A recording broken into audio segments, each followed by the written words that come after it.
The man who was charged with this was released on bail a couple days after this happened with the assistance of a bail fund group. Knowing that the vice president has in the past supported bail fund groups, what's the White House reaction to this case, and should there be restrictions on which cases these bail fund groups can help, given this is a attempted... I would have to dig into this further, Jackie, and I'm happy to do that after the brief. She said something that reminded me of what I miss as well. She said, it's so good to be home in Ohio. No, I really mean it. And I said, you're probably the only one here that understands that every time I get a chance, I go home to Delaware. You think I'm joking, I'm not. I represented Delaware for 36 years as United States Senator. And just like most congressional districts, the good news is the bad news. Everybody knows you. Now, I'm happy to take a few questions. Nancy from Bloomberg. Thank you so much. Bolsonaro of Brazil met with Putin this week in Moscow. He expressed solidarity with Russia. I know the State Department put something out, but did the president feel betrayed by President Bolsonaro's comments, and does this affect U.S.-Brazilian relations at all?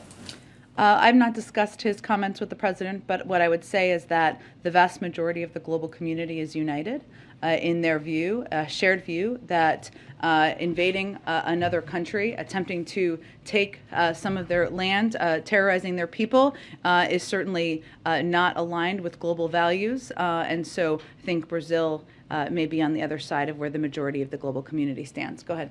I believe that only 4, maybe 5 states, this CDC's guidance. But is there a point where the CDC's guidance is out of step with a vast majority of what states across the country are doing, and how do you all reconcile that? Well, what I can tell you is the CDC guidance follows data and science. And data and science moves at the speed of data and science. Democratic governors and Republican governors in all these states are not facing decisions on data and science? I can't speak for how they're making their decisions. I can speak for how we make our decisions from the federal government, which is to...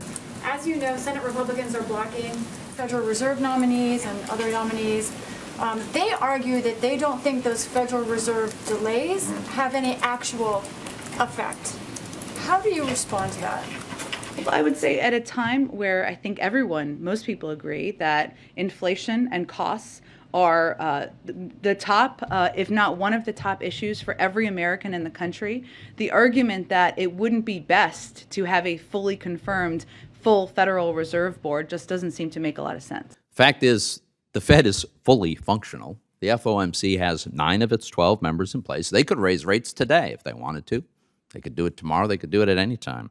But what's really ironic is that it's the chairman's decision not to move 5 nominees forward.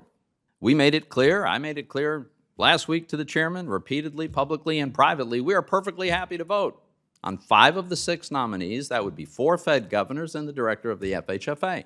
If we did, actually most of them would get considerable Republican support. They'd move on. And if there were a concern about vacancies on the Fed, then the chairman could fix that very quickly. He chooses not to. He prefers to have the vacancies. That's his choice.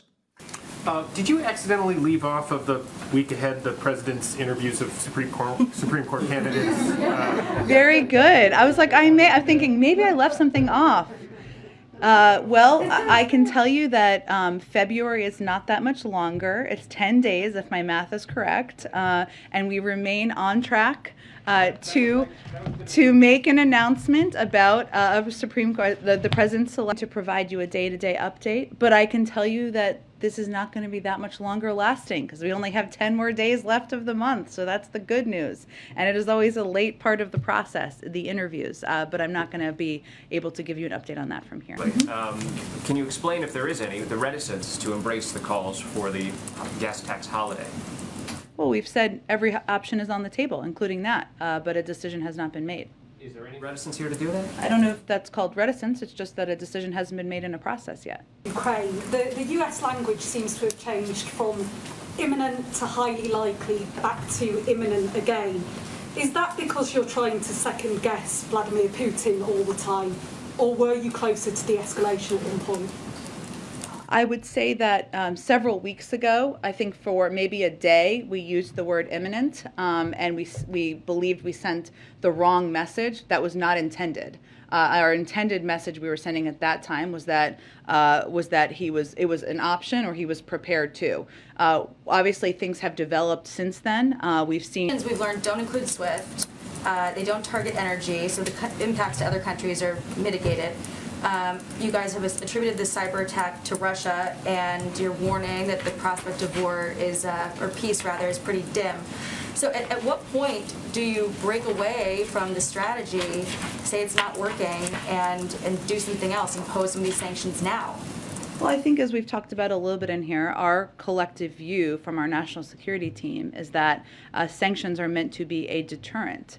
They are not. If you put all of the sanctions in place now, what is stopping them from invading? Are they working? Well, again, Jackie, I think that's our assessment from the national security team, and that we will continue to implement that strategy.